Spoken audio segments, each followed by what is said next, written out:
This is the Intentional Human Podcast, and I am your host, Adrian, and my personal life mission is to optimize the human experience one story at a time. So what's up, Chris? Hey, what's going on, man?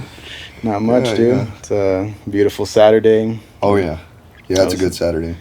Really is. I was telling you earlier about the whole community garden thing. Yeah, man. And yeah, it's a fun project, to be honest with you. Yeah. It's, especially if you're like, I don't know, you like to use your hands, right? Yeah, no, definitely. Especially as a man, and not saying all men have to do like a manual labor job, but just something about connecting to the earth and, yeah, you know, also like creating life, essentially. Yeah, exactly. But, yeah, dude, we're here. I'm not sure which episode this is right now. I think episode 4 or 5. Yeah, well, yeah, we'll get there when we get there, yeah. It'll be up. It's out, yeah. Heck yeah. But, yeah, dude, just wanted to chat with you a little bit. And I'm pretty inspired because we're in your studio right now. So. Yeah, we are, yeah. And, yeah, just I've known you since high school. You were a freshman when I was a junior, right? Something like that. Yeah, something like that. And I remember, I think you were just one cool-ass kid, dude. Oh, thanks, man. Yeah, bro. Appreciate it. Yeah, dude. Especially the fact that you've been making your own music since then. Yeah. I remember going into this little, like, tiny room on, like, the 2nd or 3rd floor. And you brought in some of your equipment. Yeah, shitty ass mic. Yeah, bring it out. I actually have it here. So, me and Adrian hung out 2 days ago in preparation for the episode, and I was doing talking to him about things we could do for the podcast, and I was looking for a piece of gear, and I ran into this guy. This is a Presonus M7, which here I'll put it close to the camera. I don't know if you see that. It's all beat up. You can see the element in there. And this is the microphone that we use to record all the video projects. We did our little rap freestyle, battle rap things back in the day with this. Well, I did mine with this thing. What did you use? I was just there for the fun. Yeah, I did some projects, some singing projects, etc. And I'm sure Adrian will take some videos around the studio so you can see what it looks like now. But yeah, this is where we started, and this is where we're at right now. And there's always more improvements to be made, of course. So, yeah, man. Well, let's go ahead and do a bit of introduction for yourself. Yeah. So my name is Chris Reyes. I'm 24, Phoenix, Arizona. I just finished up a 5-year enlistment with the Marine Corps. Been doing music the whole time. Did music during that time as well, which was a little bit tougher. Now it's a lot easier. There's more time to do that. I'm married. Have a beautiful wife named Ellie and a beautiful son named Luca, and he is now 1 year and 6 months. Yeah, and then I'm running Comfort Music Studio. This is a studio that I started to. The end goal is to work with bands, rappers, poets, etc., and to give them a space where they feel welcomed to create what they want to create, whatever it may be. Oh, yeah. Well, let's kind of talk about that journey. I know we had chat a little bit the other day about it. Yeah. But definitely give us the rundown, just like where you were, like what happened during this transition period, and kind of where you're at now. Yeah. So I was in high school, and I loved music. I was a nerd. I see him laughing over there because he knows it too. But I was a pretty big nerd. I've gone through a lot of change too, as far as maturity, I think, as well. As I think you can attest to that as well. My wife can too, because she knew me at the time you knew me too, and I was I feel like I was a completely different person. I was a lot more off the wall and just a little bit. very, very loud spoken, I guess. Now, I've had way more experience, and I'm a lot more calm now. But I loved music throughout that whole experience. And so I wanted to go to Berklee College of Music. That was like the big goal. I love that school. It's in Boston. They do contemporary music, and it's one of the best schools to go to in the world. So I did the audition in Boston, and it was a scary, scary moment when I got there, because all the other kids are there, and I walked up to him and said, "Hey, did some introductory stuff, and they're like, oh yeah, I just flew in from Costa Rica, or I just flew in from England, I just flew in from Japan, I just flew in from, and then there's me, who flew in from Arizona, Phoenix, Arizona. So I was already intimidated from that. These kids flew from across the world to be here, and so I'm already scared. So we're all mingling in this big room. There's a projector up there. It's off currently, and then it turns on.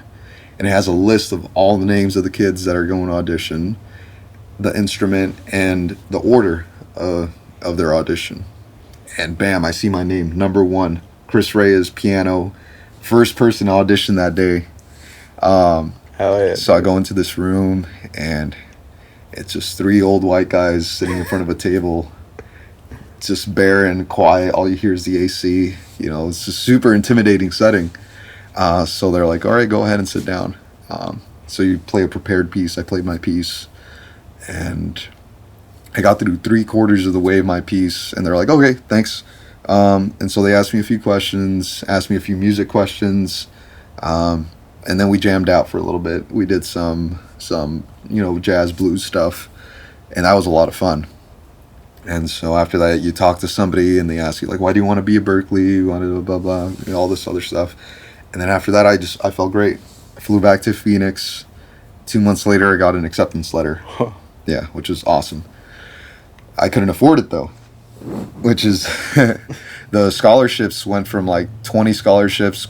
I was like next in line, because there's 2 other before me who have gotten that scholarship, and I was like the next one being groomed to go. They went from 20 scholarships to like 4 that year. So I don't know. Obviously, the competition was a lot higher that year. Yeah. So I'm like, oh, fuck, what do I do now? Yeah. And so one of my high school teachers is like, yeah, you should think about joining the Marine Corps band. And so I thought about that, and then I talked to a recruiter, and I ended up in the Marine Corps. For 5 years, not doing the band, but doing something else. And I did that for 5 years, and then something crazy happened towards the end of my enlistment. Unfortunately, I don't hate the institution, like the Marine Corps in general, but I do have a lot of anger towards my unit specifically for what they did. And I won't really go into detail about that, because it's just, that was a huge mess. But now I can't go to college. I can't use the GI Bill to go to college. So right now I'm just building the studio up from what I can do, and just bypassing the educational route and just going straight into making the business happen.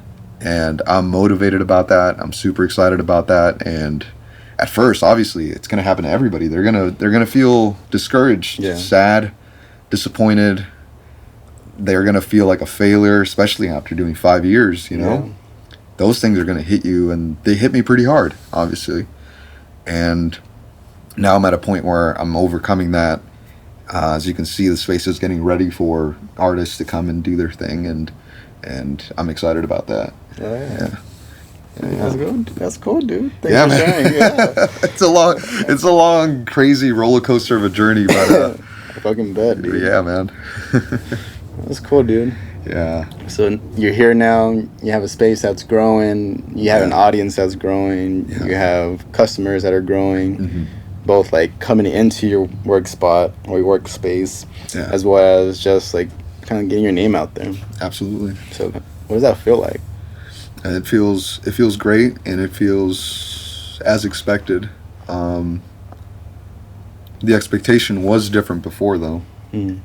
When you're going into a field like this, the expectation is that it's going to be a painful, slow start. And I think that's the truth for most small businesses, right? Everybody told me, the beginning, it's going to be really bad. There's going to be points where you want to quit, you just want to stop. And I listened to that, but I thought, I'm a musician. I know a bunch of people who play music. It shouldn't really be a problem to build up a clientele. But it was still hard regardless, and it still is hard, getting that clientele to grow, getting your name out there, and so that's where I'm at right now. I'm kind of realizing, okay, it is hard, but it's going to get better, and that's where I'm at right now. I'm trying to see things realistically, but positively as well. Yeah. No, yeah, that's where I'm at right now with that. Oh yeah, dude. I feel you, man. I'm gonna hit my vape real quick, go for if it, you dude. don't mind. Yeah. You, man, it's your space. I was looking at that thing like over and over again. It's like, I want to hit that. Yeah, do you, bro? Yeah. Yeah, we're just chatting. Yeah. No, but I can relate, man. Same thing, you know, like young, naive mind thinking that things are gonna come like that. Well, in reality, it kind of feels that way when you get to like a certain level, right? Like, oh shit, like I've made a lot of myself. Think about this, like from the last time I saw you was in high school. Yeah. We might have chatted a little bit throughout, Instagram and all that, but the last memory I truly have of you is us in that fucking room trying. It's gonna be something worse. I have other memories. But we're in that room trying to rap, in the middle of lunch where a bunch of kids are screaming outside. There's a bunch of noise, but we're just having fun. You get what I'm saying? And we're still out here doing the same thing, just a little bit older. Doing the same thing, having fun, with better equipment too this time.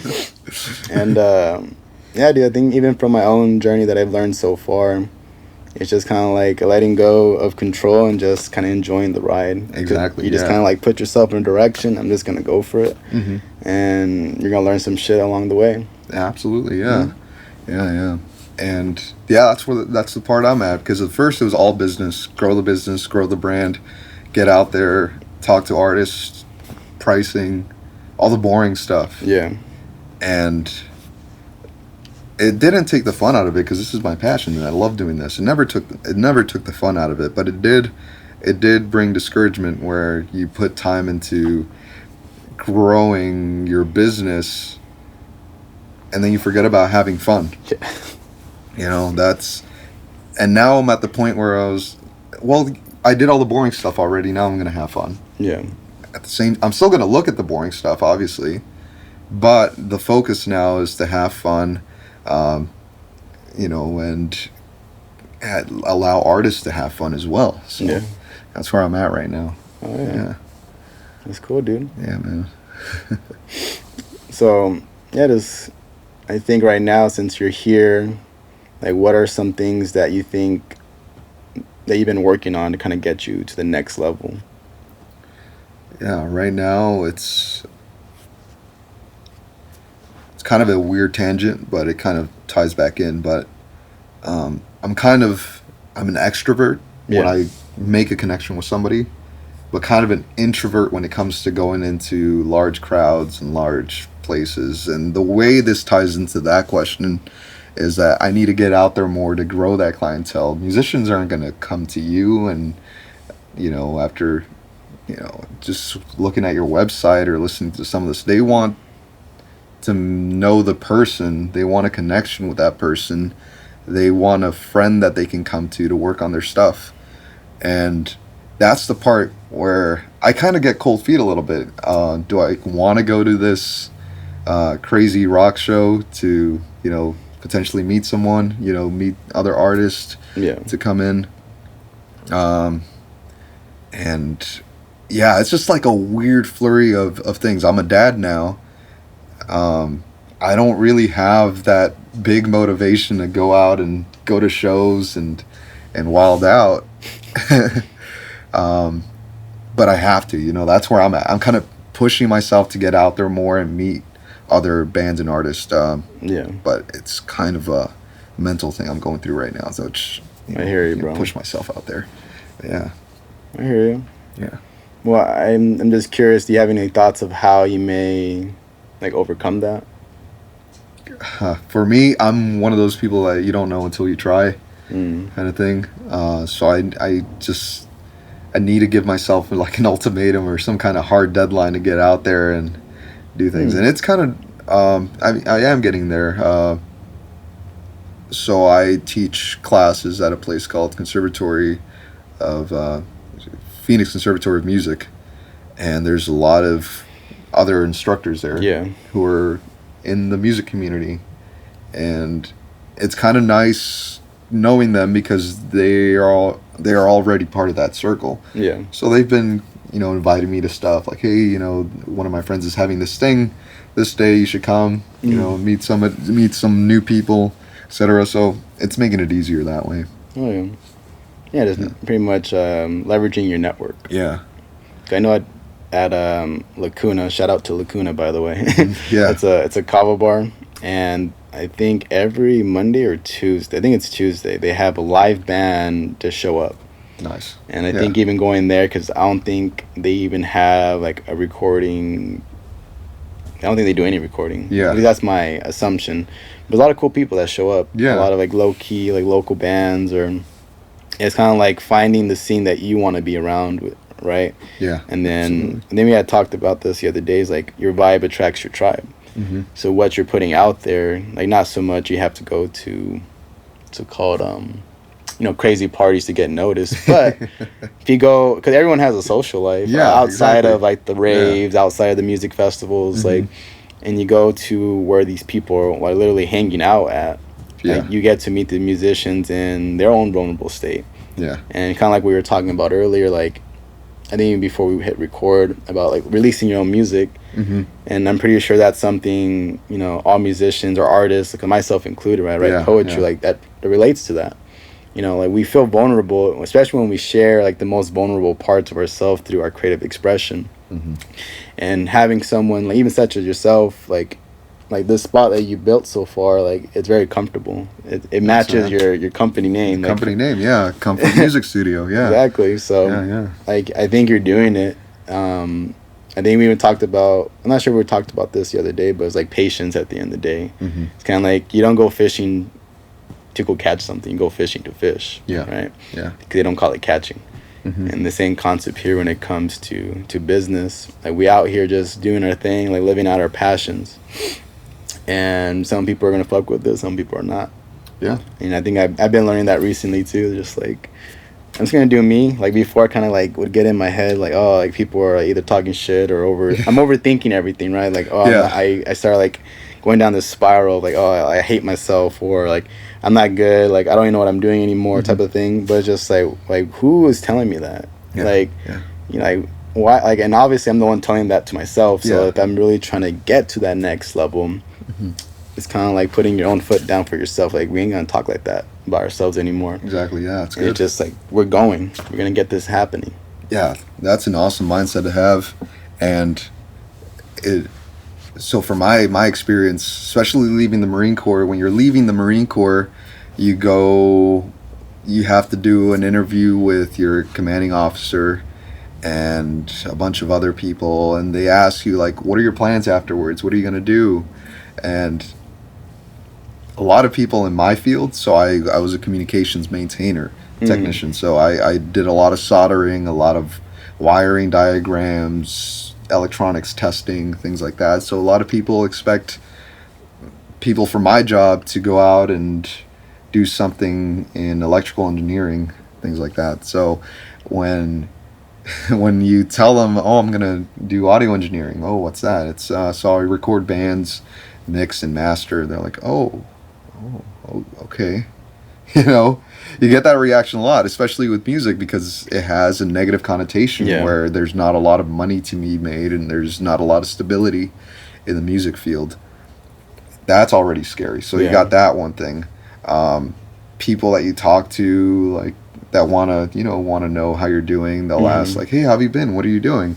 I'm working on music. I'm doing audio engineering, mixing, mastering. Like, oh, okay. So now there's two things there. So you got one from like an authoritative figure saying, oh, that, indirectly saying that's not really a good idea. Yeah. Friends and family saying, they're never going to tell you directly, like, they're always going to react like, oh, okay, yeah.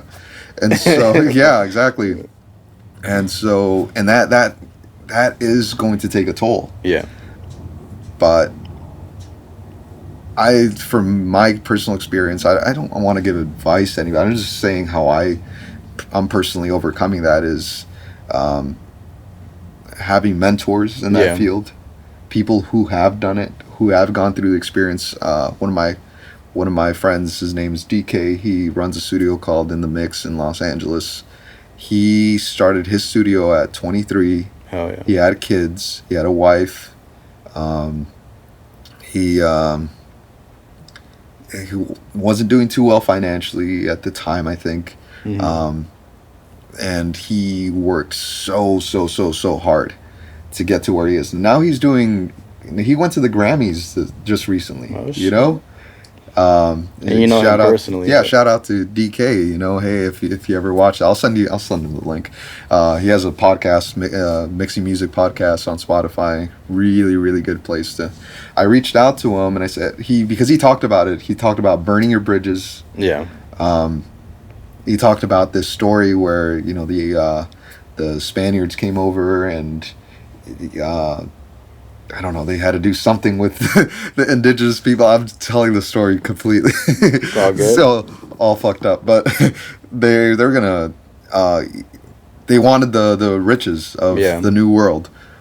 And they were thinking about coming back. They were low on supplies. They were low on motivation. They were low on things. And I think Cortez said, just burn all the ships because we're not coming back without that gold. Oh shit. And so they burned the ships, and that forced them to find the riches. And so that was similar with him. He didn't have a day job. He didn't have anything. He focused completely on that. And so that having kids especially put a fire under his ass to get to where he is, and now he's at the Grammys.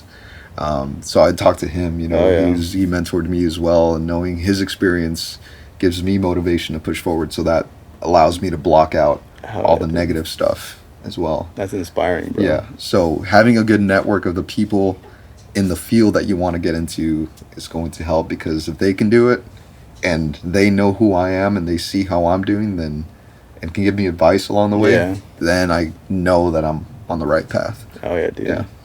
It's kind of like they say, it's who you know. Yeah, it is. Especially in music. For real. Yeah.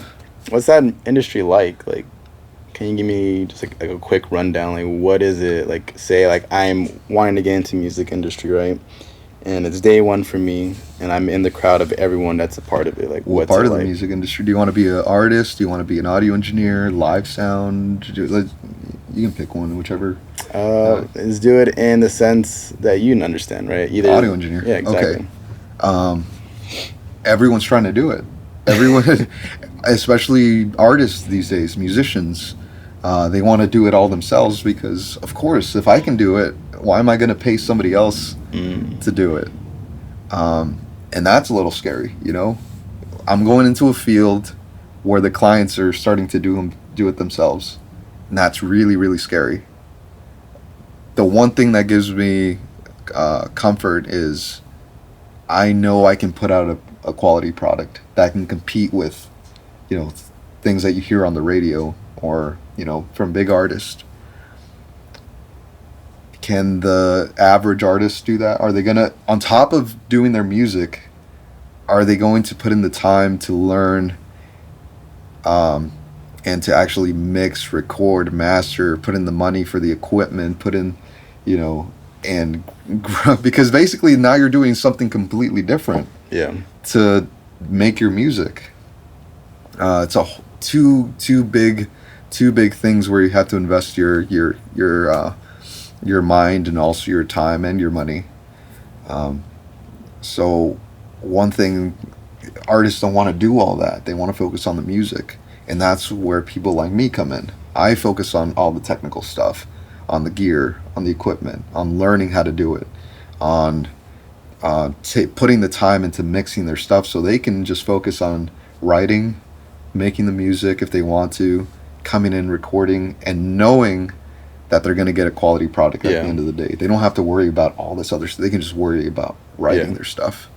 So that's where I'm at, So, knowing that artists aren't going to, do all that is there's always going to be a world for audio engineers.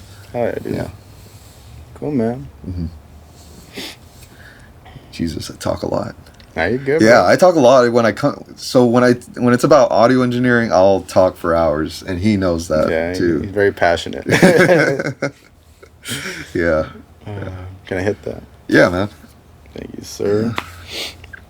Cool, man. What else you got going on in your world? Yeah, you got your audio engineering. You're a husband. You're a father. Mm-hmm. Like, who else is Chris? Like, there's like, at least in my perception, especially since like I'm an entrepreneur myself, like we kind of get married to certain labels. Yeah. But there's always the actual person living out these labels, right? Like, what is Chris's world like? Yeah, you have your audio engineering, your artists, all these different people, but who is Chris? Yeah, I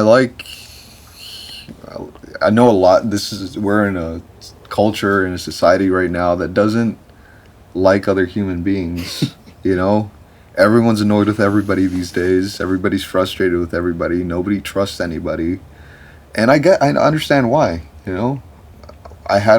had our family van, like me, my wife's, and our baby's van stolen like a while ago. Damn. Fortunately, the police, got it back. And the kid that stole it got released, and 2 days later, he's like celebrating because it got stolen in front of my in-laws' house. And so he's outside like 2 days later, like, dancing in front of my in-laws' house. People are going to be shitty. And I get that. But I've always been a person that loves humans. I love laughter. Yeah. Like, I love comedy. I love, once I'm comfortable with people, I love talking shit, but in a fun way, I love socializing. I love drinking too, in a social setting. I love music. I love to dance. Yeah. Just a fun-loving person, Oh, yeah, dude. Yeah. When it comes to here, I know when it comes to audio engineering, you've seen me work. Oh, yeah, I'll kind of just focus. Get in the zone. I get in the zone and I kind of close down because I'm trying to focus on the audio because all my brain goes there. It's amazing to watch. Not gonna lie, it's fucking amazing. I'm like, whoa. Because it's just like, I've been there before in a different way. Yeah. And the same thing with my friend DK. I've watched him mix too, and it's kind of scary because I want to talk to him. I want to ask, but I don't want to interrupt what he's doing, And I found myself doing the same thing too. And so, but other than when I'm in the zone, I just love having fun. I love talking to people. I love getting to know their stories. Yeah. And being very understanding of human beings. Yeah. So that's who I am, man. I love. You just remind me of something right now too. Yeah. I have some other friends that are like DJs and other artists, and one of them had told me recently that music is the language of the soul. Yeah. And I think just when you work on music, you're literally talking to people's souls in a different way, right? Like, yeah. Cause I've heard your music. I've even heard like the music you made in high school, and one in particular was that 602 song you made. Oh shit! Yeah, I remember like just seeing the music video and you're walking around downtown. Oh god! And I mean, you're just like repping your city, And that's amazing. You're feeling the city. You're feeling like the energy, like the soul of Phoenix. Yeah. And I think it's just very powerful what you do and what you create. Especially coming from like a poet myself. Like I'm still kind of like timid when it comes to reciting my poetry, especially when it comes to even making like a song out of it, because I have a couple different poems that are a bit more like oriented towards music, but it's just like I can't really capture that sound because I don't have the ear for it, essentially, or at least I don't know how to like get there. And I think the other day when we were just jamming out and I was just reciting one of my poems, you created something out of it, like on the piano, just say, whoa, I can feel it, like he's capturing exactly what I'm feeling. Yeah. And that's fucking amazing, dude, because it's just like full on connection. And that's something like for what I'm very big on, is just connection. Whether it's connecting with friends, family, my pets, like earth, like it just, when you feel connected to something, like, I don't know, you just feel like calm. Yeah. You get what I'm saying? Yeah. And it's like everything else, all the bullshit in the world, all the bullshit that's in our head just floating around kind of just dissipates. They don't go anywhere, but it's just that nagging voice or the, what's it called? the volume of those other voices about what's not going right, quote unquote, in your life is attenuated. Yeah. Yeah, like a compressor. Exactly. Hey, yeah, look what you did there. Yeah. I've been learning from him. He does classes. Yep. Yeah, man. That's cool, bro. Always try to tie it back. And especially audio engineering is, I know it's super technical. You're dealing with decibels and frequencies and spatial information and physics, acoustic stuff. Yeah. It's a science, but at the same time, there's also it's also an art. And I've related this to cooking too. As you know, audio engineers are the chefs of the years. There's also a science to culinary stuff too, you know. Mm-hmm. The way different flavors affect our taste, the same way certain frequencies affect our ears, and the balance of those frequencies. And that's what we do. We balance out frequencies the same way a chef balances out flavors. Mm-hmm. And we use the tools that we have, just like chefs use the tools that they have to create a dish, which is the final master that we put out and ends up on a streaming service or on a CD or whatever. Yeah, it's basically like being a chef. It's an art, and we're here to please that sense, which is our ears. Heck yeah, dude. Yeah. If there's any points of wisdom that you can share, either for audio engineers or aspiring audio engineers or aspiring entrepreneurs, right? Yeah. Like, what would you give them? I don't. So I don't like talking about wisdom because I'm 24, you know, and everybody has some wisdom, you know, everybody has something to share, but I'm not one of those people that everybody's experience is going to be different, but I can only speak on my behalf for right now. Once I get to a point where I feel success, maybe I'll, you know, give some nuggets out there. But for right now, I'm in the middle of it, you know. Mm-hmm. I'm in the trenches right now, fighting up. So as far as somebody who's in it right now, it's never losing focus of what your vision was.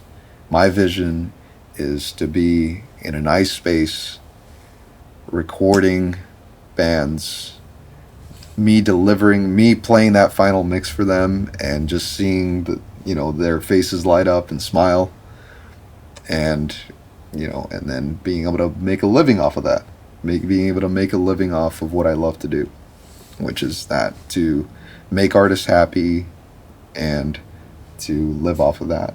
Oh yeah, dude. Yeah. Cool, man. Well, thank you for sharing. Yeah.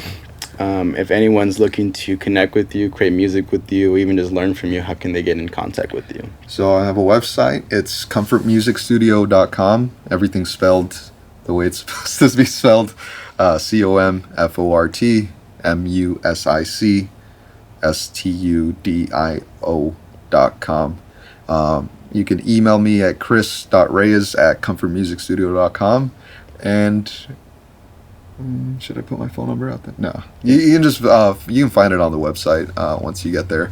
Yeah. All right, cool, bro. Yeah, man. Well, I thank you for joining in and Absolutely, letting me use your space today. Yeah, it's a lot of fun. Probably do a quick recording of it too to give people a better insight what I'm looking at. Mm-hmm. And yeah, bro, I appreciate you, and talk to you next time. Yeah, talk to you next time, man. A lot of fun. Thank you for joining in on today's episode. If you enjoyed this, remember to like, share, and subscribe, and I'll see you on the next one. They be saying I have my head in the clouds because I don't share the same views. I say just look up and see the beauty all around you, and you'll see the same truth. Oh, let's play it, bro. Huh? Play it. Yeah. I don't mind